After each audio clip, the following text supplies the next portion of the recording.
There's been a major setback with the Biden administration's illegal and unconstitutional drive to stop you from owning bent shapes of metal if he doesn't like the shape.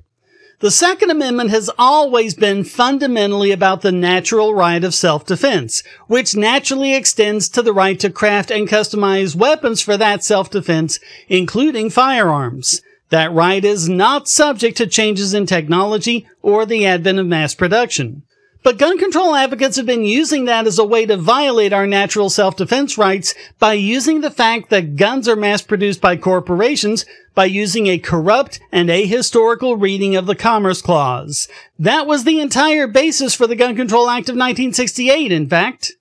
Also violating centuries of common law precedent, they've been blaming gun manufacturers for the actions of their customers, and in some cases have successfully driven them into bankruptcy, as we covered in recent years with the illegal and corrupt case against Remington. But through it all, no one has been questioning the right to manufacture one's own weapon.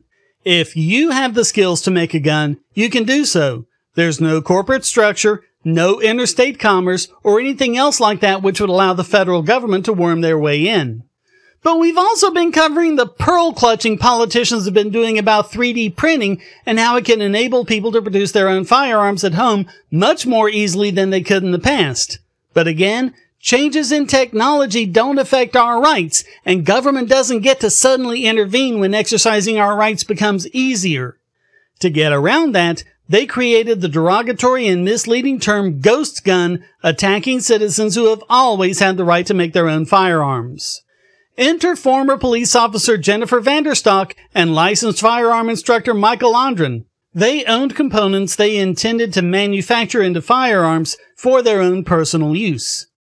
There's one more thing government can't do. Just make up its own law without it being passed by Congress first. But that's just what the ATF did when they issued a new rule completely redefining firearms and how they're to be regulated, usurping the legislative power of Congress and massively infringing on the Second Amendment.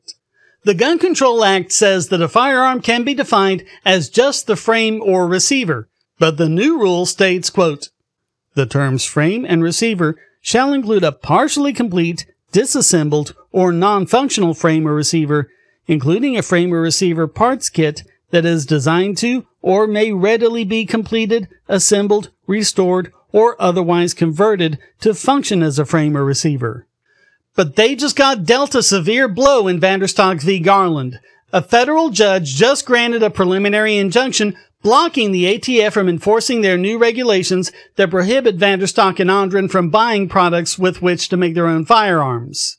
The plaintiffs, who are clients of the Center to Keep and Bear Arms, sued in response to the ATF trying to enforce the rules against Tactical Machining, who produces not only parts for firearms, but products for the home gunsmith.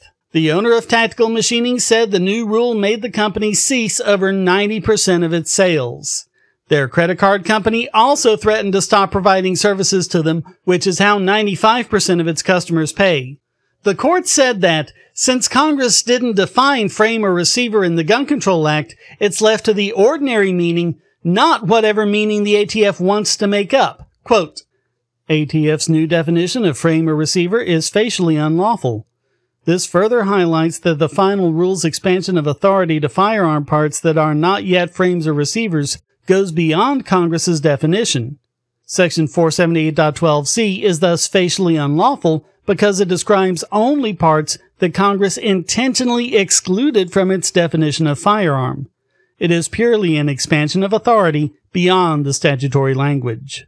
And the court also ruled against the ATF's authority on this matter. Quote, "ATF has no general authority to regulate weapon parts, but the final rule grants ATF that general authority by copying language used throughout the statutory definition. It takes phrases like designed to and may readily be converted and assembled from various places in the statute, cobbling them together to form ATF's own definition of firearm.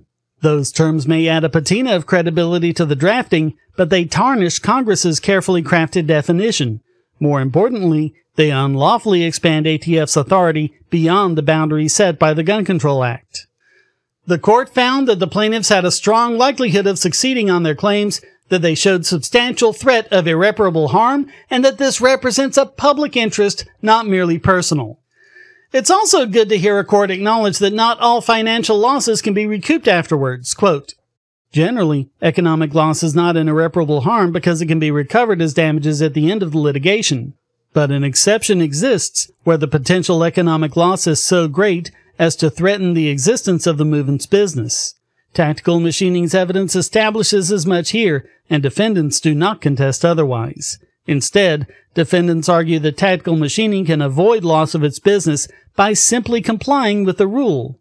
They say compliance is easy and cheap. Tactical Machining need only purchase and maintain a federal firearms license. That argument has two problems. First, it misunderstands Tactical Machining's business. Tactical Machining already has a federal firearms license. But even as a federally licensed manufacturer, Tactical Machining is unable to continue its direct-to-consumer sales of most of its products because those products are now firearms. Second, even if it were factually sound, defendants' argument relies on the incorrect legal premise that compliance costs are not an irreparable harm.